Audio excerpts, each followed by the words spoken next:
एक ऐसे असेसन की कहानी जिसे दिमाग से कंट्रोल किया जा रहा था, पर एक जादुई टेक्निक की वजह से उसका कर्ज टूट गया। अब वो खुद के लिए फ्रीडम चाहता था और वो ऐसे काम नहीं करना चाहता था, पर यह बात उसके मास्टर को पसंद नहीं आती। उसे पता चल जाता है कि ये शैडो अब उसके कंट्रोल से बाहर हो चुका है। ऐसे समय के लिए उसने एक और टेक्निक बनाई थी। उसने इस असेसन के अंदर एक छोटा सा कीड़ा भी डाल रखा था और उसी कीड़े की हेल्प से उसका मास्टर उसके इमोशन को पढ़ लेता है और अब उसके पास भागने का कोई चांस ही नहीं था, क्योंकि उसका मास्टर इस कॉन्टिनेंट का सबसे ताकतवर इंसान था और एमसी तो पलक भी नहीं झपका पाता, इतने में उसकी गर्दन आसमान में उड़ जाती है। पर एक डेविल को इसके ऊपर दया आ जाती है और वो इसकी बॉडी में आके सब कुछ खत्म करने की सोचता है, पर इससे पहले कि वो इसकी बॉडी में कब्जा कर पाता उसकी बॉडी मर जाती है और वो रीइंकार्नेट करने के बारे में सोचता है, पर उसका सिस्टम एमसी को ही रीइंकार्नेट कर देता है उस डेविल के साथ, वो भी इस कॉन्टिनेंट की सबसे स्ट्रॉन्गेस्ट फैमिली में। अब वो कैसे अपने मास्टर से बदला लेगा, ये सच में बहुत अमेजिंग होगा। चलो देखते हैं स्टोरी में। चांदनी रात में एक असेसन रेयन घुटनों पे बैठा है, तभी उसका मास्टर उसके पास आता है और उसकी तारीफ करते हुए कहता है कि तुम जब से हमारे शैडो ग्रुप के हेड बने हो, हमारा हाउस और भी तेजी से ग्रो कर रहा है। फिर ये एक सवाल पूछता है, तुम हमारे शैडो ग्रुप के हेड हो तो बताओ क्या शैडोज को फ्रीडम मिलनी चाहिए? पर ये एक रोबोटिक रिस्पॉन्स देते हुए कहता है, हम शैडोज हैं, हमें बस अपने मास्टर्स के ऑर्डर्स को ही फॉलो करना है, हमें किसी तरीके के थॉट्स, किसी तरीके के इमोशन या किसी तरह का दिल की जरूरत नहीं है।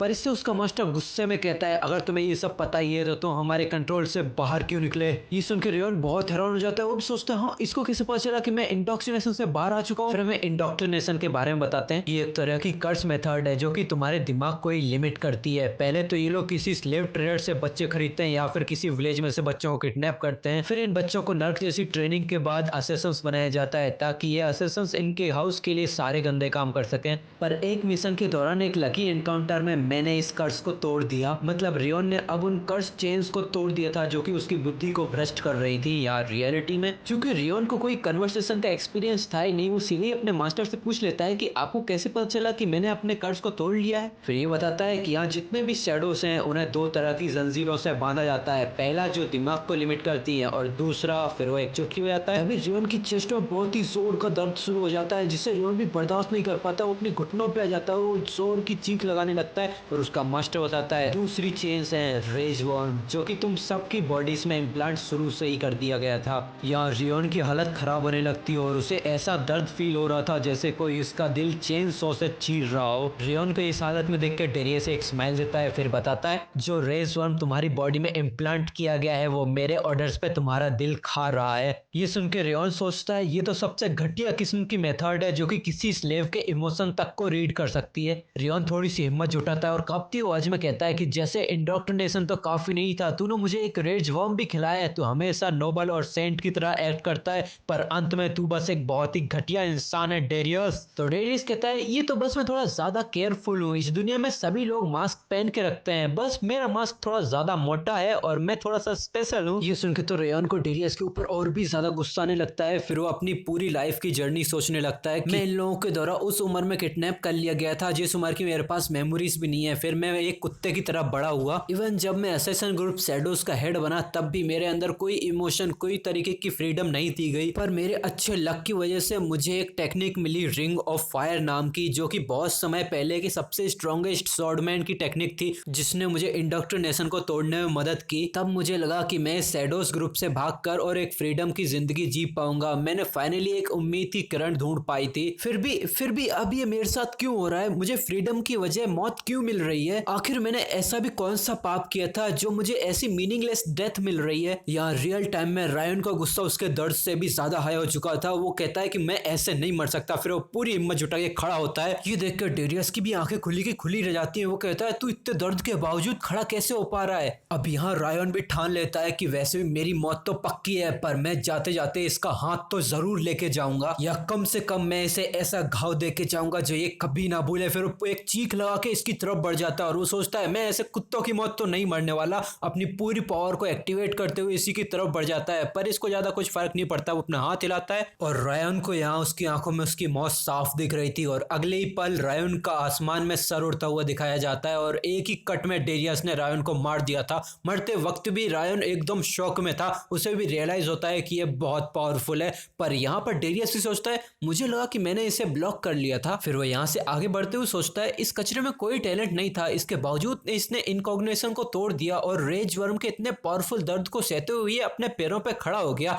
देन वो कहता है, हाँ कितना समय समय हो गया। फिर वो अपने हाथ को देखता है जहाँ उसकी हथेली पर रेयन ने एक गहरा घाव छोड़ दिया था और इस घाव को याद रखना क्योंकि इसका रोल फ्यूचर में होगा। डेरियस अपना खून देखते हुए कहता है मुझे तो भरोसा ही नहीं हो रहा, कितने सालों के बाद मेरा खून निकला है, वो भी उसी कुत्ते के द्वारा जिसे मैंने खुद ने ट्रेन किया था। फिर वो रेयन के सर की तरफ देखते हुए सोचता है अब इससे कोई चिंता करने की बात ही नहीं क्योंकि ये तो अब मर चुका है। देन वो कहता है इसके ठिकाने लगा दो। फिर तभी 2 गार्ड्स आते हैं और रेयन की बॉडी को ठिकाने लगा देने लगते हैं। यहाँ हमें दिखाते हैं कि रेयन अब भी डेरियस की तरफ ही अपनी निगाहों से घूरे जा रहा है और वो सोच भी रहा है, मतलब कि उसका सर भी अलग हुआ है फिर भी वो सोच पा रहा है। वो कहता है डेरियस इस कॉन्टिनेंट का सबसे ताकतवर लोगों में से एक है और मैं तो ये ऑब्वियस ही है कि मैं इससे जीत ही नहीं सकता, वो बहुत ताकतवर है और मैं बहुत कमजोर, क्या अब मेरी कोई मदद नहीं कर सकता। फिर वो एक डेंजरस लुक के साथ कहता है जैसे कि मैं ये एक्सेप्ट ही करने वाला हूँ, मुझे बिना किसी रीजन के ऐसी जिंदगी जीनी पड़ी, मुझे अफसोस है कि मैं जिंदगी भर डेरियस का खिलौना ही बन के रह गया और मुझे इस बात का भी अफसोस है कि मुझे जो रिंग ऑफ फायर नाम की टेक्निक मिली थी मैं उसे कंप्लीट नहीं कर पाया।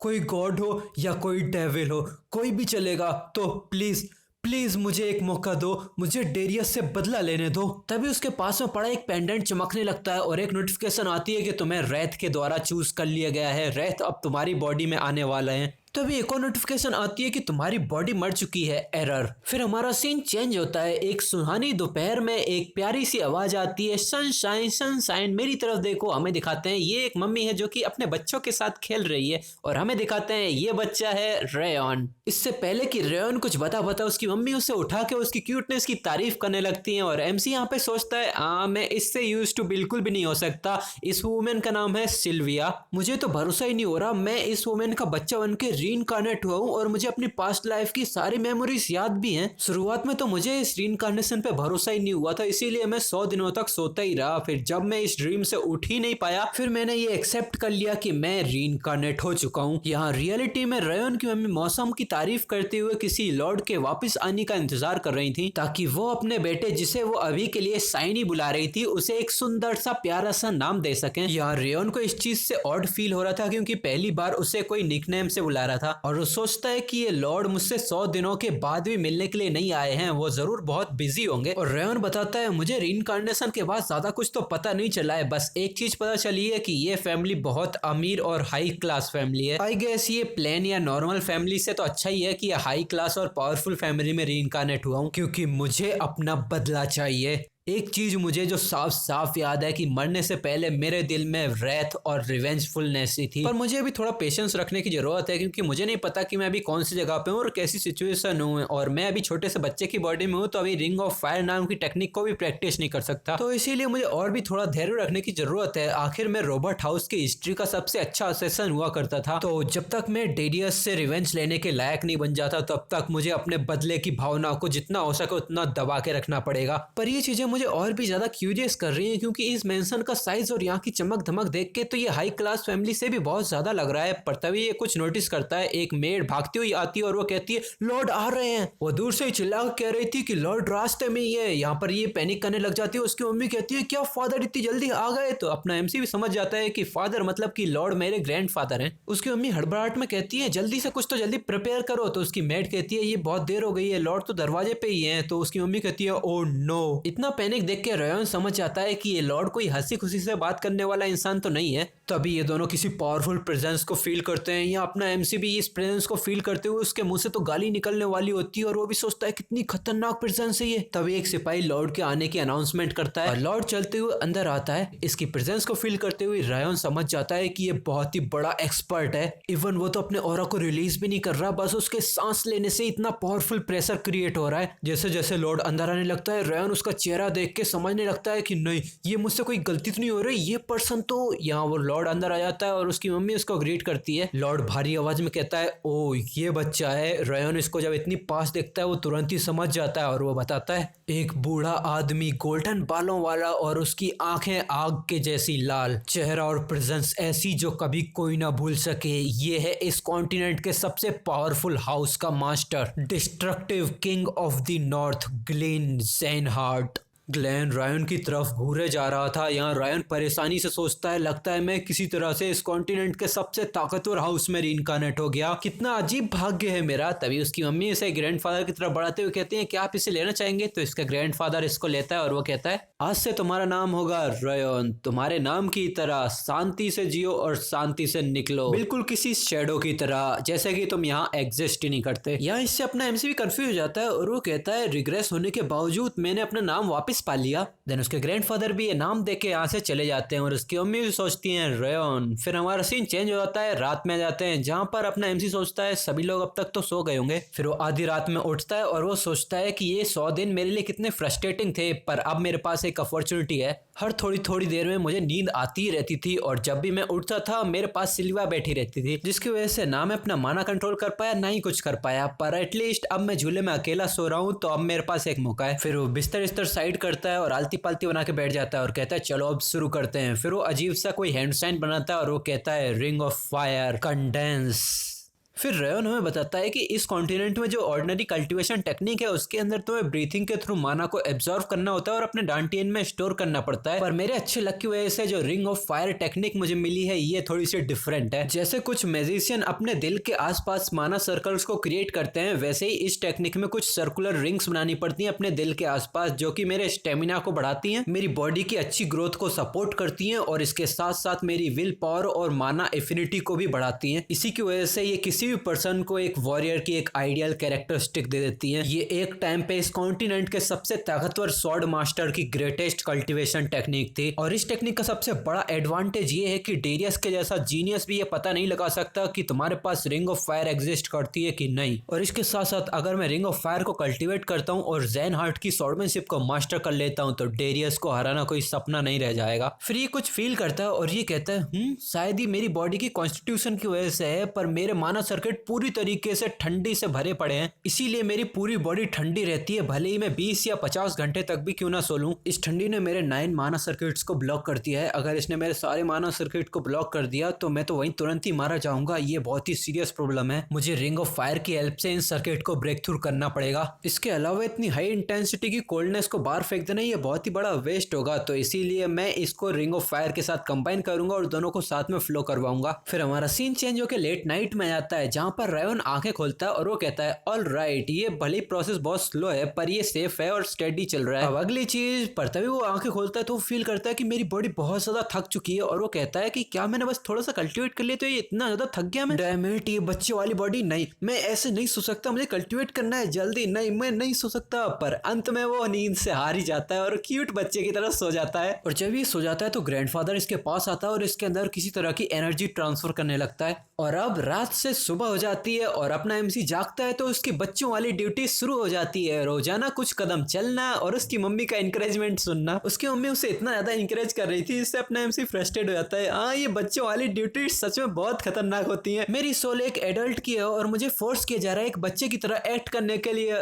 मैं तो शर्म से ही मरा जा रहा हूँ। सिल्विया हंसते हुए कहती है यहाँ ऐसा कुछ भी नहीं है जो रेयन नहीं कर सकता, क्या यहाँ कुछ है? कितना क्यूट है, क्यूट है। ये सब देख के रेयन सोचता है इससे अच्छा तो मैं कोल्ड एनर्जी का ही सामना कर लेता। सिल्विया रेयन को प्यार कर ही रही होती है तभी बाहर से एक आवाज आती है, क्या यहाँ पर सिल्विया है? इस पर्सन की आवाज सुन के सिल्विया के मुंह से निकल जाता है हाँ ओल्ड मैन। फिर वो अपने आप को करेक्ट करती हुई कहती है नहीं सेंट। फिर एक खुशमिजाज सा दिखने वाला ओल्ड मैन यहाँ पर आता है और वो हंसते हुए कहता है क्या सेंट, बस मुझे ओल्ड मैन ही बुलाओ। इसका हंसता हुआ चेहरा देख के ऐसा लग रहा है कि ये एमसी के ग्रैंडफादर से पूरा अपोजिट है। पर एमसी इस पर्सन को देख के बहुत हैरान हो जाता है और वो शौक के मारे सोचता है क्या ये रेगर्ड सेंट है? कहा जाता है कि इसकी डिवाइन पावर और आर्ट पूरी पीक पर है, पर ये घूमने के लिए बहुत उत्सुक है, इसीलिए इनको ढूंढना बहुत मुश्किल है। फिर ये सेंट रायन की तरफ देखता है और कहता है ओ ये बच्चा है, मैं तो ट्रेवल कर रहा था पर मैं वापस आया क्योंकि मुझे पता चला कि तुमने फिर से एक बच्चे को जन्म दिया है। तो उसकी मम्मी कहती है हाँ ये है। फिर सेंट एमसी को उठा लेता है और वो हंसते हुए कहता है ओ पीले बाल, लाल लाल आंखें, ये तो पूरा तुम पर गया है। तो सिल्विया कहती है और नहीं तो क्या, कितना सुंदर है ना ये? तो सेंट कहता है हाँ ये बहुत क्यूट है, ग्लिन से तो पूरी तरीके से अपोजिट। ग्लिन मतलब ये उसके ग्रैंडफादर की बात कर रहा है। देन वो इसके नाम के बारे में पूछता है तो सिल्विया इसके नाम नाम बताने में थोड़ा हिचकिचाती है, फिर वो बता देती है रयोन। तो सेंट इसकी तरफ देखता है और वो कहता है एक तो ये इंटेंशनल तो नहीं है ना, रयोन का मतलब तो शैडो होता है कि उसने जानबूझ के रखा है। तो सिल्विया थोड़ा हिचकिचाने लग जाती है। देन ये सेंट कहता है इसने बच्चे का नाम शैडो रख दिया, आखिर ये गिलिन क्या सोच रहा था।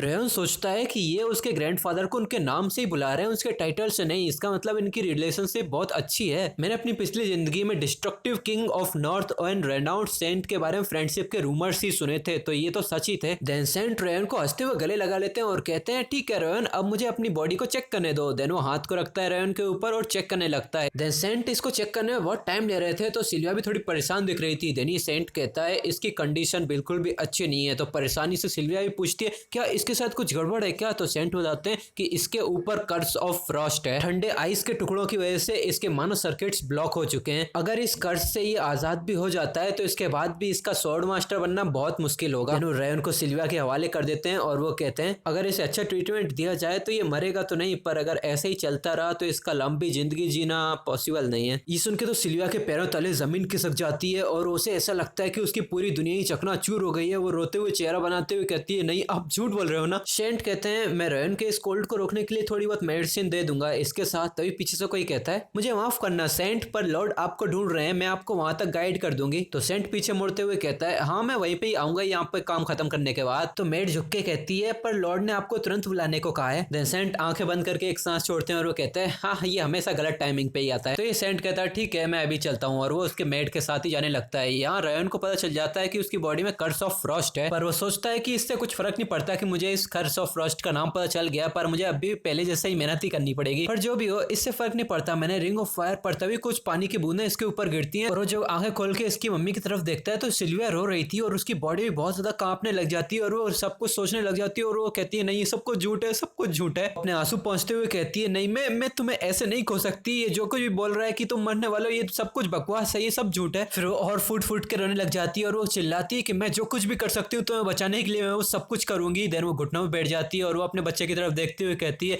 मैं तुम्हारे लिए कुछ भी करूंगी, तुम्हारी मम्मी सब कुछ करेगी तुम्हें बचाने के लिए, ठीक है ना। रयोन तुम मुझे छोड़कर नहीं जा सकते, हाँ तुम बिल्कुल बीमार मत पड़ना। यहाँ रयोन को तो कुछ अजीब सी फीलिंग आ रही थी। वो कहता है कि मेरा दिल कुछ अजीब ही तरीके से धड़क रहा है, मेरी बॉडी में पूरी जगह पर खुजली सी हो रही है, ये किस तरह की पेनफुल फीलिंग है। वो पीछे देखता है कि उसकी पास्ट सेल्फ खड़ी होती है और वो भी सोचता है कि मैं ऐसा नहीं करने दे सकता। देन वो अपना हाथ बढ़ाता है और इसके आंसुओं को पोंछने लग जाता है और यहाँ रियलिटी में दिखाते हैं कि उसके छोटे हाथ ही उसके आंसुओं को पोंछ रहे थे। ये देख के सिल्विया बहुत हैरान हो जाती है। यहाँ रयोन अबू अबू करते हुए अपनी मम्मा को रोकने की पूरी कोशिश कर रहा था, पर वो ध्यान से जब कोशिश करता है तो उसके मुंह से मम्मा निकल जाता है। ये सुन के तो सिल्विया की आंखों से आंसू बिना किसी कंट्रोल के नॉन स्टॉप बहने लग जाते हैं। फिर हमारा सीन चेंज होकर लॉर्ड की तरफ आ जाता है। यहाँ पर ये लोग बात ही कर रहे थे पर तभी कोई मेड पीछे चिल्लाती है लेडी सिल्विया आप ऐसा बिल्कुल नहीं कर सकते, प्लीज रुक जाइए। ये सुन के लॉर्ड यहाँ पर कहता है ये किस तरह की नॉइस है। यहाँ हमें दिखाते हैं कि लेडी सिल्विया बिल्कुल यहाँ पर भागते हुए आ रही है, उसके पीछे उसकी मेड भी आती जा रही है। यहाँ सिल्विया मेड से भी तेज भागते हुए सीधा गेट खोल देती है और अंदर आ जाती है। वो सामने देखती है कि लॉर्ड बहुत गुस्से में लग रहे हैं और वो लॉर्ड कहता है ये किस तरह की रूडनेस है और ये किस तरह का रोना धोना बना रखा है तुमने। पर तभी में दिखाते हैं कि सिल्विया तो सीधा अपने घुटनों पे जाती है और वो सीधा इसकी तरफ झुकते हुए कहती है मैं आपसे भीख मांगती हूँ प्लीज रयोन को बचा लीजिए। वो कहती है कि मुझे पता है कि आपको रयोन की कंडीशन के बारे में सब कुछ पता होगा, पर वो बच्चा मेरे लिए सब कुछ है, प्लीज प्लीज रयोन को बचा लीजिए। पर ये लॉर्ड अपने फुल एटीट्यूड में चाय पीते हुए कहता है ये तो साफ है कि वो वॉरियर के रूप में कोई भी भूमिका नहीं निभा सकता, फिर मैं ऐसे बच्चे को क्यों ही बचाऊं जो मेरे हाउस के लिए कोई कंट्रीब्यूशन दे ही नहीं सकता। तो सिल्विया कहती है वो आपका भी तो ग्रैंडसन है ना। फिर भी लॉर्ड बिना कोई इमोशन दिखाए बोलता है जो ग्रैंडसन तुम अपने साथ लेकर आई हो उसे हाउस से कब का बेदखल कर दिया है, जेनहार्ट फैमिली का नाम, बस ये एक ही चीज मैं उसे देख सकता हूँ, बस इसको ही आशीर्वाद समझ लो और इसके अलावा और कुछ नहीं।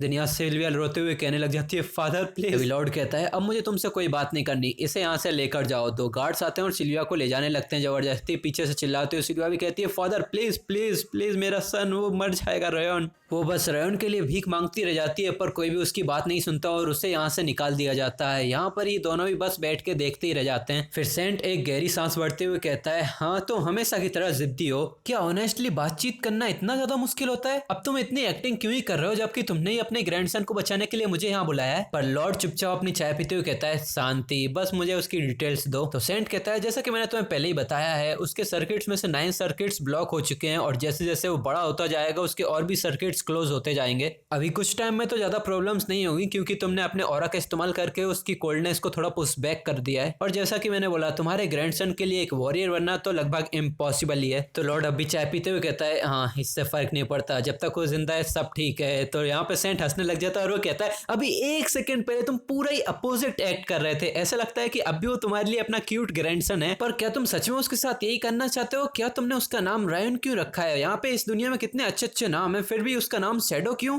फिर लॉर्ड एक चाय की चुस्की लेता है और वो कहता है रयन का मतलब बस शैडो ही नहीं होता। फिर वो चाय के कप में अपनी शैडो देखते हुए कहता है 1000 साल पहले इसका मीनिंग पूरा ही अपोजिट था। इससे पहले कि हमें इसका असली मीनिंग पता चल पाता, हमारा सीन चेंज होकर सिल्विया के घर पे आता है। यहाँ पर सिल्विया इसको एक अच्छी से कोई एलेक्सर खिला रही थी और वो कहती है कि ये एलेक्सर रेगर्ड सेंट ने हमारे लिए भेजा है, ये बहुत कड़वा हो सकता है तो प्लीज इसको एंड्योर कर लेना। यहाँ सिल्विया सोच रही थी कि रयन सब कुछ उगल देगा और वो रोने लग जाएगा, इसलिए उन्होंने तो अपनी आंखें बंद कर ली थी। पर यहाँ तो एमसी बिल्कुल ही अबू अबू करके हंसने लगता है। ये जब आंखें खोल के देखती है तो यहाँ पर तो एमसी उसकी तरफ और हाथ बढ़ा रहा था जैसे कि इसे और चाहिए। यहाँ सिल्विया हंसते हुए कहती है हेलन देखो उसने वो खा लिया, रयन ने उसकी कड़वाहट को एंड्योर कर लिया। हमें यहाँ पे पता चलता है कि यहाँ उसकी मेड का नाम हेलन है। तो यहाँ हेलन भी हंसते हुए कहती है हाँ ये भले ही बच्चों के लिए बहुत कड़वा होता है, पर मेरे ख्याल से मुझे पक्का पता है कि उसने समझ लिया होगा कि उसकी मम्मी उससे क्या करना चाहती है, इसीलिए उसने बिना अपनी मदर को कोई तकलीफ दिए चुपचाप वो एलेक्सर खा लिया। ये जरूर फ्यूचर में बहुत ही पावरफुल और बहुत अच्छा बच्चा बनेगा। ये सुन के सिल्विया भी रोते हुए रयन को गले लगा लेती है। रयन यहाँ मन में सोचता है हाँ ये बहुत कड़वा था, पर एक फायर एलेक्सर था जो कि मुझे बिल्कुल चाहिए ताकि मैं इसके अंदर की गर्माहट का इस्तेमाल करके मेरे मानव सर्किट के अंदर की कोल्डनेस को पीछे धकेल सकूं। यहाँ सिल्विया रोते हुए कहती है हाँ क्या तुम मेरी फीलिंग्स को समझ पा रहे हो? पर रयन तो कुछ नहीं कहता, पर वो मन में एक गहरी सांस भरते हुए कहता है हाँ बस मुझे थोड़े और एलेक्सर दे दो। फिर रयन हमें बताता है कि जब से मैंने एलेक्सर खा के ट्रेनिंग करना शुरू किया है तब से लेके अब तक मुझे 2 साल हो चुके हैं। इन्हीं एलेक्सर्स की वजह से मैं रिंग ऑफ फायर को और भी जल्दी अचीव कर पाया हूँ और अब मेरी रिंग ऑफ फायर 1 स्टार के लेवल पे हो चुकी है और 2 और साल भी बीत गए मेरी ऐसी कांस्टेंट ट्रेनिंग करते हुए। फिर याद करता है कि उसके नॉर्मल शेड्यूल में बस हेलन और सिल्विया के साथ खेलना ही होता था। फिर वो सोचता है मुझे डाउट है कि मुझसे ज्यादा बिजी बच्चा इस दुनिया में कोई होगा भी, और बस ऐसे ही मेरा बाकी बच्चा कुछ टाइम नैप टाइम होता था, मैं सोता था दोपहर में और रात को अच्छे से कल्टीवेट करता था, और बस ऐसे ही और भी बहुत सारी टाइम पास वाली चीजें। पर अब मैं आ चुका हूँ 5 साल की उम्र पे। और रयन सामने देख रहा था एक नोटिफिकेशन विंडो में एमसी की पूरी इन्फॉर्मेशन लिखी हुई थी जहाँ बताया गया था कि रयन ने सेकंड रिंग ऑफ फायर को एक्टिवेट कर लिया है, उसकी सोल पावर स्ट्रांग हुई है, इसीलिए अब वो रिंग ऑफ फायर के 2 स्टार लेवल पे पहुंच गया है और 2 स्टार पहुंचने की वजह से उसकी माना एफिनिटी, विल पावर और एनर्जी भी इंक्रीज हो जाती है। ये सब पढ़ के रयन एक स्माइल करता है और अब हमें रयन का क्यूट सा फेस दिखाते हैं और रयन कहता है वाह मैंने कर दिखाया। 2 स्टार पहुंचने की वजह से मैं अच्छे से विल पावर को सेंस कर पा रहा हूँ, मेरी पावर बहुत ज्यादा इंक्रीज हो गई है और माना को भी सेंस कर पा रहा हूँ। ये सब कुछ इसी सिस्टम विंडो की वजह से हो रहा है। तो ये पीछे कोई इसे चिल्लाता है ओ माय यंग मास्टर आज आप जल्दी उठ गए, क्या मैं आपके पुराने कपड़े ले लूं? तो अपना एमसी कहता है हाँ ठीक है।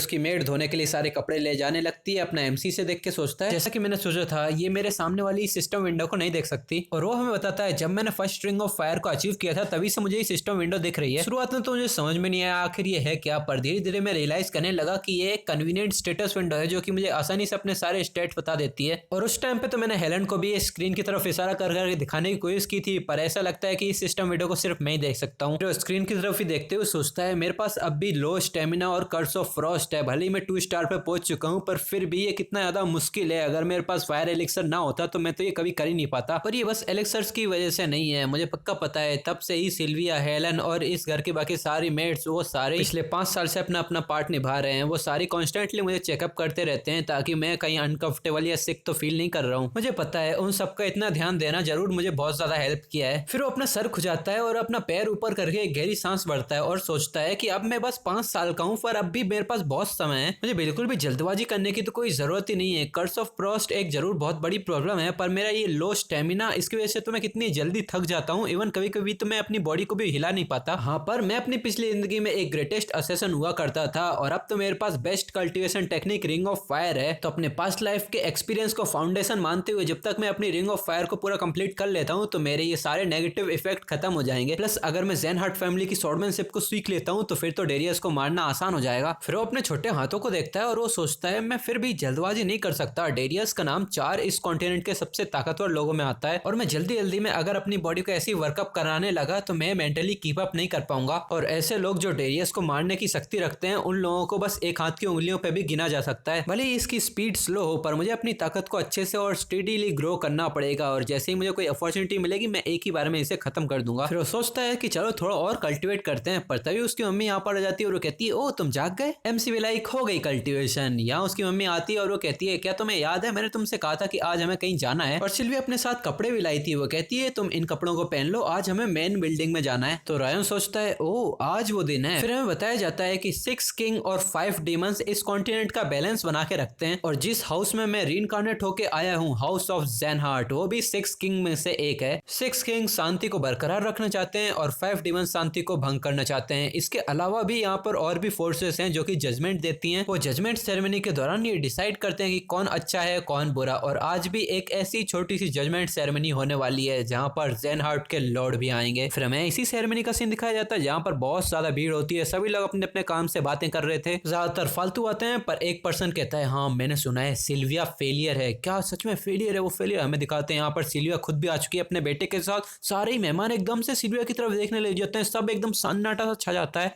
पर तभी सभी लोग एकदम से शुरू हो जाते हैं कि ये सिल्विया का बेटा है। ओ मैंने सुना ये तो बीमार हो गया था, आई गेस यहाँ पे इसने लूजर के ब्लड को इनहेरिट किया है तो ये भी लूजर ही होगा। वैसे मुझे तो ये बुरा ही लग रहा है, यहाँ पर इसको सेरेमनी में क्यों ही बुलाया गया है, यहाँ पर ये आ गया, इसको कोई सेरेमनी की जरूरत ही क्या है, हमें तो पता ही है इसका कुछ भी नहीं होने वाला। और भी दोनों की बेइज्जती ही की जा रही होती है। फालतू की बातें हैं तो मैं ज्यादा बोर नहीं करूंगा। यहाँ एमसी सोचता है डायरेक्ट लाइन में हमारी इतनी ज्यादा इंसल्ट की जा रही है, क्या यहाँ ऐसे भी कोई सर्कमस्टेंसेस हैं जिनके बारे में मुझे नहीं पता है? अगर मुझे लाइन से निकाल भी दिया जा रहा है तो मुझे तो कोई फर्क नहीं पड़ेगा। पर तभी कोई सिल्विया के बारे में कहता है कि कितनी बेशरम है। इससे तो एमसी को बहुत ज्यादा गुस्सा आने लगता है। पर तभी इसकी मम्मी कहती है हाँ ये चलेगा रयन। वो सर उठा के मम्मी की तरफ देखते हैं तो वो कहती है बस अपनी मम्मी को देखो और आगे चलते रहो। तो रयन भी कुछ नहीं कहता और सीधे ही चलने लगता है। ये लोग एक तरफ जाके खड़े हो जाते हैं पर तभी लोग यहाँ पे बात करने लग जाते हैं। हेड ऑफ द हाउस आने लगे हैं, लॉर्ड यहाँ पर आ रहे हैं, हमें दिखाते हैं। यहाँ पर उसका ग्रैंडफादर आने लग जाता है और अपना एमसी सोचता है बहुत समय हो गया, लगभग 5 साल। ग्लेन ज़ेनहार्ट। फिर ग्लेन अपने सिंहासन पे बैठ जाता है और वो कहता है लगता है सब लोग आ चुके हैं। फिर अपने भारी हाथ को पटकता है और तभी आसमान से एक जायंट स्वॉर्ड हॉल के बीचों बीच आके गिरती है, जिसे देख के सभी लोग बहुत हैरान हो जाते हैं। और अपना एमसी भी सोचता है क्या ये जजमेंट स्वॉर्ड है? फिर ग्लेन कहता है जजमेंट सेरेमनी शुरू करो। एमसी इसे देख के बताता है कि अगर इस स्वॉर्ड के ऊपर कोई हाथ रखेगा तो उसे उसके टैलेंट के बारे में पता चल जाएगा। फिर ग्लेन के बगल वाला गार्ड चिल्लाता है चलो शुरू करते हैं बैरन ज़ेनहार्ट से। पीछे गैलरी में से एक बैरन का बच्चा चिल्लाता है हाँ मैं हूँ। देन वो बच्चा नीचे आके उस स्वॉर्ड के ऊपर अपना हाथ रखता है। फिर हमें बताया जाता है कि 5 साल की उम्र के बाद माना के लिए जितना भी टैलेंट होता है वो और फॉर्म नहीं होता है, इसके बाद वो ग्रो नहीं करता। इसीलिए 5 साल की उम्र के जितने भी बच्चे होते हैं उनको बुलाया जाता है ताकि उनका टैलेंट के बारे में पता चल सके। और यही सारा टैलेंट चेक करने के लिए आज ये लोग यहाँ पर गैदर हुए हैं। हमें इस बच्चे को दिखाते हैं, इसके अंदर से बहुत ज्यादा विंड निकलने लग जाती है स्वॉर्ड के अंदर से। लोग देखते हैं इसके पास तो विंड एट्रीब्यूट का टैलेंट है, वो पूरी ब्लेड साइन कर रही है, इसका मतलब इसके पास हाईएस्ट क्वालिटी है माना की। दूसरा बंदा कहता है वाओ कितना अमेजिंग टैलेंट है, मैंने तो कैरन के बेटे से इससे कम एक्सपेक्ट ही नहीं किया था। लॉर्ड भी ये देख के कहता है विंड एट्रीब्यूट, हाँ ये स्वॉर्डमैन के लिए अच्छा है, तुम्हें विंड को फील करने के लिए ज्यादा फोकस करना चाहिए। नेक्स्ट हमें वेसल हाउस ऑफ सेलियन से रूनान सेलियन को बुलाते हैं। ये लड़की ज्यादा इमोशंस नहीं दिखा रही थी और ये चुपचाप जाती है और सीधा उस ब्लेड पे अपना हाथ रखती है। अपना एमसी सोचता है मैं रफली बता सकता हूँ कि ये कैसे काम करती है। इस ब्लेड की जो लाइट होती है वो जितनी ऊपर जाएगी उतनी हाई तुम्हारी माना की प्योरिटी होती है और इसके टिप पे तुम्हारा एट्रीब्यूट पता चल जाता है। तो ऐसे ज़ेनहार्ट में टैलेंट को नापा जाता है। इस लड़की का टैलेंट भी बहुत ज्यादा अच्छा था। ये लोग भी बहुत एक्साइटेड हो जाते हैं कि एक और जीनियस आ गया हमारी फैमिली में। अपना एमसी सोचता है ये लोग तो टैलेंट को लेके बहुत ऑब्सेस्ड हैं और मेरे ख्याल से मुझे उतने भी अच्छे रिजल्ट नहीं मिलने वाले हैं, क्योंकि भले ही मैं 2 स्टार के लेवल पे पहुंच चुका हूं पर मेरे माना सर्किट्स में अब भी बहुत ज्यादा आइस जमी हुई है। हाँ वैसे भी इससे मुझे कुछ फर्क नहीं पड़ता। फिर वो गार्ड लास्ट में अपने एमसी का नाम चिल्लाता है और अपने स्टेज को ऊपर बुलाता है। यहाँ पर सारे मेहमान एमसी की तरफ ही देखने लग जाते हैं और बहुत ही डार्क लुक के साथ देख रहे थे। रयन बिना कोई इमोशन दिखाए चुपचाप बस सीधे ही खड़ा हुआ था। उसका लॉर्ड भी इसी की तरफ देख रहा था और एमसी भी कुछ नहीं बोलता। उसकी मम्मी कहती है ठीक है रयन अब जाओ वहां पर, जैसा कि इन लोगों ने किया वैसे ही करो। तो अपना एमसी भी हामी कर देता है। एमसी सोचता है मुझे ज्यादा कोई हाई एक्सपेक्टेशन तो नहीं है, मुझे बस एक चीज जाननी है कि मेरे पास कौन सा एट्रीब्यूट है और मुझे फ्यूचर में कौन सा एट्रीब्यूट के साथ कल्टिवेट करना चाहिए। फिर ये लोग स्वॉर्ड के पास जाते हैं। सिल्विया कहती है जैसे बाकी लोगों ने किया ना वैसे ही यहाँ पर हाथ रख देना। एमसी कहता है हाँ समझ गया। फिर वो इसके पास आता है और स्वॉर्ड के ऊपर अपना हाथ रख देता है और जैसे ही रयन इसके ऊपर हाथ रखता है स्वॉर्ड के अंदर से बहुत ज्यादा लाइट निकलने लग जाती है। वो फायरी जैसा माना लग रहा था। एमसी भी इससे देख कर बहुत कंफ्यूज हो गया था। वो सोचता है ये किस तरह की लाइट है और वो एक इल्यूजन में आ जाता है। वहां पे वो देख पा रहा था कि एक पर्सन को चारों तरफ से बहुत सारे बीस्ट ने घेर रखा है। वो भी कंफ्यूज हो जाता है। वो सोचता है ये जो मुझे दिख रहा है ये किस तरह का सीन है। और ये मॉन्स्टर सच में बहुत ज्यादा जायंट और बहुत डेंजरस लग रहे थे। और अपना एमसी भी एक पर्सन के पीछे ही बैठा हुआ था और एमसी सोचता है ये बंदा ये कौन है। तभी ये बंदा अपनी तलवार को ऊपर उठाता है, उसके अंदर से बहुत ज्यादा सर्कुलर फायर ही माना निकलने लग जाता है। वो बहुत ज्यादा लाइट एक ही स्वॉर्ड के ऊपर गैदर हो जाती है और एकदम से वो अपनी तलवार को घुमा देता है। जैसे ही इसकी पावरफुल तलवार जमीन से टकराती है, एक बहुत ही जायगेंटिक एक्सप्लोजन होता है और एमसी अपने इल्यूजन से बाहर आ जाता है। एमसी कंफ्यूजन हो कहता है कैसे ये स्वॉर्ड कैसे पढ़ते हुए में दिखाते हैं, उसकी लाइट जो निकलती है वो व्हाइट कलर की होती है और वो तो आधी पॉइंट पे भी नहीं आती। सभी लोग फिर से बकवास करने लग जाते हैं। तभी लॉर्ड कहता है सेरेमनी खत्म होती है, अब तुम लोग जा सकते हो। देन यहाँ पर सारे लोग जाने लगते हैं और जितने भी बैरन्स वगैरह आए थे उसके लिए स्पेशली बटलर्स आते हैं और वो इनको पोलाइटली यहाँ से लेकर जाते हैं। फिर सेरेमनी हॉल का दरवाजा बंद कर दिया जाता है। यहाँ लॉर्ड अपने बटलर के साथ उसी तलवार के सामने खड़ा होता है, मतलब बैठा होता है और वो कहता है आई गेस अब यहाँ पे और कोई मदद नहीं कर सकता। वो बटलर भी अपनी आंखें बंद करके माय लॉर्ड बोलता है। लॉर्ड मन में सोचता है आई गेस वो इतना ही आगे जा सकता था, मैंने इससे भी ज्यादा उससे कुछ एक्सपेक्ट नहीं किया था। पढ़ते हुए में दिखाते हैं इस तलवार के अंदर से बहुत ज्यादा लाइट सी निकलने लगती है। पहले तो लॉर्ड इसे देख के बहुत कंफ्यूज सा हो रहा था। पढ़ते हुए में दिखाते हैं कि उस स्वॉर्ड के अंदर से इतनी ज्यादा लाइट निकलती है कि वो स्वॉर्ड पूरी तरीके से गोल्डन कलर में पूरी कन्वर्ट हो जाती है और ये बहुत ज्यादा हैरान हो जाता है। ग्लेन भी हैरानी से सोचता है ये तो गोल्डन लाइट ऑफ सन है। फिर एक बुक निकालता है, उसमें इसको पता चलता है कि ये सैम और ज़ेनहार्ट फैमिली के फर्स्ट हेड के पास था। ये एक ट्रांसेंडेंटल पावर है, ये इतनी ज्यादा ताकतवर है कि डेविलॉन्स की फायर्स को भी मेल्ट कर सकती है। फिर ग्लेन कहता है गोल्डन माना और गोल्डन फायर, ये विविड गोल्डन माना ये सिर्फ एक ही बार आया है ज़ेनहार्ट्स की पूरी हिस्ट्री में, सिर्फ एक बार। ये चमचमाती हुई सुंदर और सबसे ज्यादा साइन मारती हुई लाइट, दी गोल्डन फ्लेम्स। अब तो इस एटीट्यूड किंग के मुंह से भी निकल जाता है रायन आखिर तुम हो क्या। फिर हमारा सीन चेंज होता है और हमें रायन की स्टेटस विंडो दिखाते हैं जहां पर कर्स ऑफ फ्रॉस्ट की वजह से इसकी माना एफिनिटी, एथलेटिक एबिलिटी और स्टेमिना कम होता जा रहा था। यहाँ में पता चलता है कि एमसी के पास कोई भी टाइटल नहीं है और उसकी ट्रेट अननोन है। रिंग ऑफ फायर उसकी 2 स्टार लेवल पे और उसके पास वाटर रेसिस्टेंस भी 2 स्टार लेवल का है। अभी मुझे याद नहीं है कि इसको वाटर रेसिस्टेंस कहाँ पे मिला, शायद फ्यूचर में पता चल जाए। तो अभी के लिए हम मान के चलेंगे इसे रिंग ऑफ फायर की वजह से वाटर रेसिस्टेंस मिला है। या रायन भी स्टेटस विंडो देख रहा था और वो कहता है लगता है मैं रिंग ऑफ फायर के 3 स्टार लेवल पे पहुंचने वाला हूँ। फिर हमें बताया जाता है कि फर्स्ट जजमेंट सेरेमनी से अब 7 साल बीत चुके हैं और रायन बताता है कि अब मैं 12 साल का हो गया हूँ। तब से अब तक 7 साल बीत चुके हैं और मेरी रेगुलर ट्रेनिंग की वजह से मेरी 2 रिंग ऑफ फायर अब 3 रिंग में पहुंचने वाली है। यहाँ हमें दिखाते हैं वो किसी अच्छे से ग्राउंड में बैठा हुआ था और वो सोचता है कि अगर मैं मेरे अंदर की आइस का कुछ कर पाऊँ तो मेरी प्रोग्रेस और भी तेज हो जाएगी। मेरे ख्याल से अब मुझे थोड़ी फिजिकल ट्रेनिंग करनी चाहिए। पढ़ते हुए इसे पीछे से कोई आवाज लगाता है रायन और हमें दिखाते हैं ये सिल्विया है। सिल्विया यहाँ आती है और कहती है तुम यहाँ पर क्या कर रहे हो, जल्दी करो और तैयार हो जाओ, चलो अभी निकल चलते हैं ताकि हम लेट ना हो जाएं। तो रायन भी हाँ कर देता है और वो सोचता है कि आज सेकंड जजमेंट सेरेमनी होने वाली है। मेरे ख्याल से मुझे वो फ्रस्ट्रेटिंग चीजें फिर से देखनी पड़ेंगी। फिर हमारा सीन चेंज होता है, उसी हॉल में कोई अनाउंस करता है और इसी के साथ जजमेंट सेरेमनी आज ही पे खत्म होती है। यहाँ रायन सोचता है क्योंकि इस बार सिर्फ कोलेट्रल लाइन के ही लोग आए थे तो ये जजमेंट सेरेमनी पिछली बार से ज्यादा जल्दी खत्म हो गई। सभी लोग यहाँ से जाने वाले होते हैं पर तभी यहाँ पर इसका ग्रैंडफादर ग्लेन आवाज लगाता है रायन ज़ेनहार्ट। तो अपना एमसी इसकी तरफ देखता है। ग्लेन अपनी यूजुअल भारी आवाज में कहता है फैमिली का मेंबर होने के नाते तुम्हें एक ऑर्डर रिसीव हुआ था कि तुम्हें बेसिक ट्रेनिंग में पार्टिसिपेट करना है। 1 महीना हो गया है फिर भी तुमने कोई रिस्पॉन्स क्यों नहीं भेजा है। पर रायन कंफ्यूजन में सोचता है क्या बेसिक ट्रेनिंग, ये किस बारे में बात कर रहे हैं। पर इससे पहले रायन को जवाब दे पाता उसकी मम्मी पीछे से खड़ी होती है और वो कहती है माय लॉर्ड रायन बाकी बच्चों से बहुत अलग है, उसकी बॉडी में अब भी आइस है तो उसके लिए अब भी ट्रेनिंग में पार्टिसिपेट करना तो बहुत ज्यादा हो जाएगा। यहाँ कंफ्यूजन में सोचता है क्या सिल्विया को पहले से ही पता था। पर ग्लेन अपना गुस्सा दिखाते हुए कहता है ये ज़ेनहार्ट्स की जगह है, यहाँ जिस किसी ने भी ज़ेनहार्ट्स का नाम इनहेरिट किया है उसके लिए किसी तरह का एक्सेप्शन या रिफ्यूजल नहीं होता। अगर तुम चल नहीं सकते तो रैंकर ट्रेनिंग करो, यही ज़ेनहार्ट्स का मतलब होता है। तो सिल्विया फिर से घबराए हुए चेहरे के साथ कांपती हुई आवाज में कहती है नहीं नहीं मैं इसे एक्सेप्ट नहीं कर सकती, प्लीज हमें थोड़ा और समय दीजिए। तो लॉर्ड कहता है तुम इसे एक्सेप्ट नहीं कर सकती तो क्या तुम अपने बच्चे के साथ फिर से भाग जाने वाली हो। ये सुन के सिल्विया को बहुत बड़ा झटका लगता है। ग्लेन कंटिन्यू करता है इस जमीन में तुम सिर्फ ज़ेनहार्ट बन के ही रह सकती हो, अगर तुम्हें ये पसंद नहीं है तो तुम जा सकती हो। ये सुन के सिल्विया कुछ नहीं कहती। पीछे बैठे हुए मेहमान अब बातचीत करने लग जाते हैं क्या ये फिर से भागने वाली है। ये तो बहुत मजाकिया होगा क्योंकि अब तो ना इसके पास एनर्जी सेंटर है ना माना सर्किट्स। ये तो कितने शर्म की बात है कि ऐसा पर्सन एक डायरेक्ट डिसेंडेंट है। तो रायन भी समझ जाता है कि सिल्विया को इस घर में ऐसे ट्रीट क्यों किया जाता है क्योंकि वो एक बार इस घर को छोड़ के जा चुकी है। मार्शल आर्ट याद होने के बावजूद सिल्विया के पास ऑरा नहीं है क्योंकि उसके एनर्जी सेंटर और माना सर्किट्स टूट गए हैं। घर छोड़ने के बाद सिल्विया ने फादर से शादी कर ली और प्रेग्नेंट होने के बाद फादर की मौत हो गई। इसके बाद सिल्विया के पास कोई और चॉइस ही नहीं थी, उसे वापस ज़ेनहार्ट्स में आना ही पड़ा। उन्हें वापस आना पड़ा जबकि इन्होंने खुद अपनी मर्जी से ही डायरेक्ट डिसेंडेंट की सीट को छोड़ा था। इसीलिए वापस आने पे उसे डायरेक्ट लाइन से थोड़ा मिसट्रीटमेंट मिलने लगा। फिर भी ये बाकी लोगों का पॉइंट ऑफ व्यू और उन्हीं के सर्कमस्टेंसेस हैं। मैं रायन सिल्विया का बेटा हूँ, मैं उन्हें ऐसा ट्रीटमेंट मिलते नहीं देख सकता। यही सोचते हुए रायन आगे बढ़ने लगता है और बाकी लोग पीछे से उसको रोकने लग जाते हैं पर वो किसी की नहीं सुनता। उसकी मम्मी भी ये सिचुएशन संभालने की कहती है पर रायन कहता है ये सब ठीक है मम्मा,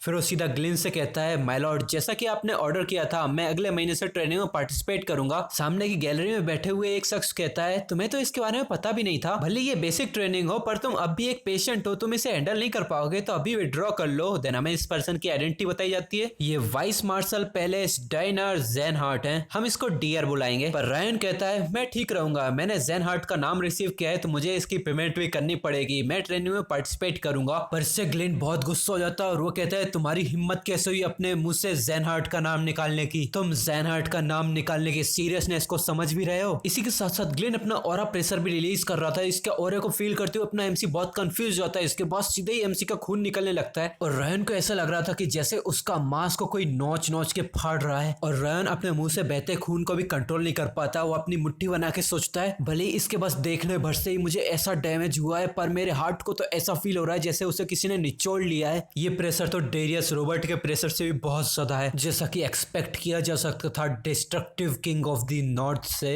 इस टाइम पे रायन इसके सामने अपने आप को बहुत छोटा महसूस कर रहा था। वो सीधे अपने घुटनों पे गिर जाता है। ये देख के उसकी मम्मी और उसकी मेड इसके पास आती है उसे संभालने के लिए। सिल्विया ग्लिन से कहती है, माय लॉर्ड, रायन अब भी बहुत छोटा है, इसीलिए उसे नहीं पता कि वो क्या कह रहा है। डियर भी परेशानी से खड़ा होता है और वो कहता है, माय लॉर्ड, ये बच्चा भी बहुत छोटा है, उसे पता नहीं वो क्या कर रहा है, प्लीज अपना ऑरा प्रेशर वापस लीजिए। पर इससे ग्लिन और भी गुस्सा होते हुए कहता है, मैं अब भी बात कर रहा हूँ। इससे तो सिल्विया और डियर दोनों ही हक्के बक्के रह जाते हैं। डियर भी पसीजते हुए कहता है, मुझे माफ कीजिए लॉर्ड। यहाँ सिल्विया और रायन बहुत ही परेशानी से इसके ऑरा प्रेशर का सामना कर पा रहे थे, इसीलिए सिल्विया कहती है, प्लीज फादर, रायन इस स्टेट में नहीं है कि वो ट्रेनिंग कर सके, तो प्लीज अपना ऑरा प्रेशर वापस लीजिए। यहाँ सिल्विया के पास भी कोई कल्टिवेशन नहीं थी, पर इसने पहले कल्टिवेट किया था और पहले मार्शल आर्ट की ट्रेनिंग भी ली थी, इसलिए उसकी बॉडी इससे ज्यादा पावरफुल है। तो इसीलिए रायन को जितना फर्क पड़ रहा है उतना सिल्विया को नहीं पड़ रहा। पर यहाँ रायन इन इमोशन को समझने लग जाता है और वो सोचता है, एक असेसन जो हमेशा अंधेरे में रहता है, जो कि जिंदगी और मौत से खेलता है, वो कभी खुद को नहीं दिखाते। और वो इस टाइम पे अपने पीछे अपनी पास्ट सेल्फ को फील कर रहा था, जो कि इसे धक्का दे रही थी आगे बढ़ने के लिए। और अपना एमसी सोचता है, अब मैं कोई असेसन नहीं हूँ, तो मुझे अब अंधेरे में रहने की जरूरत नहीं है। और वो अपनी पास्ट सेल्फ को देखता है और वो कहता है, अब मैं कभी असैसिनेशन की तरफ नहीं जाने वाला। यहाँ अब रायन अपनी पास्ट सेल्फ को पूरी तरीके से बाय बाय कर देता है और वो दांत पीसते हुए सोचता है, मैं हूँ रायन ज़ेनहार्ट और मैं सिल्विया को अपनी ओरिजिनल सीट तक पहुंचा के ही रहूंगा। फिर वो सिल्विया की बाहों से निकल के आगे बढ़ने लगता है और रायन ग्लेन से कहता है, नहीं, मुझे नहीं पता, मैं एनेक्स बिल्डिंग में ही बड़ा हुआ हूँ, ना कि मेन बिल्डिंग में, इसीलिए ज़ेनहार्ट की शक्ति कितनी ज्यादा है मुझे नहीं पता, इसीलिए मैं खुद से ट्रेनिंग में पार्टिसिपेट करके ये जानना चाहता हूँ कि ज़ेनहार्ट किस तरह की जगह है। फिर वो मन में सोचता है कि मैं सिल्विया का बेटा होने के नाते उसे प्रोटेक्ट करूंगा, मैं प्रोटेक्ट करूंगा उसकी खुशी और उसकी उस स्माइल को, जो मेरे लिए बहुत प्रीशियस है, और मैं डेफिनेटली वो सब रिकवर करूंगा। यहाँ उसे अपनी बॉडी ऐसी लग रही थी कि वो बिल्कुल भी अब गिव अप नहीं करने वाली और वो किसी भी समय बेहोश हो सकती है। तो ग्लेन कहता है, क्या तुम्हारे कहने का ये मतलब है कि तुम ज़ेनहार्ट्स को जज करोगे बेसिक ट्रेनिंग से? तो रायन भी अपना सर उठाते हुए कहता है, अभी के लिए बस यही एक तरीका है जिससे मैं ज़ेनहार्ट्स के बारे में सीख सकूं। तो ग्लेन रायन को देखते हुए कहता है, तो मैं भी ये मेक श्योर करूंगा कि इंस्ट्रक्टर भी तैयार रहें ताकि तुम उनसे डिसअपॉइंट ना हो जाओ। यार रायन बड़ी मुश्किल से खड़ा हुआ था, वो बहुत जोर जोर से हाँफ रहा था और जैसे ही ग्लेन की बात पूरी होती है वो अगले ही पल बेहोश हो जाता है और उसकी मम्मी और मेड उसकी तरफ बढ़ने लगते हैं। वो चिंता में रायन को आवाज लगाते हैं, पर रायन बेहोशी वाली स्टेट में ही सोचता है, मैं अपनी पिछली जिंदगी में ग्रेटेस्ट असैसिन हुआ करता था और यहाँ पर भी मैंने रिंग ऑफ फायर को अच्छे से इस्तेमाल करना सीख लिया है। अगर मैं अपनी एबिलिटीज का अच्छे से इस्तेमाल करूँ तो इस घर में सीना तान के खड़ा होना इम्पॉसिबल नहीं होगा। वो पूरा दृढ़ निश्चय करते हुए सोचता है कि मैं इन्हें दिखाऊंगा, ये छोटा सा पत्थर जिसके ऊपर ये इतनी नीचे नजरों से देख रहे हैं वो कितना स्टेडी हो सकता है।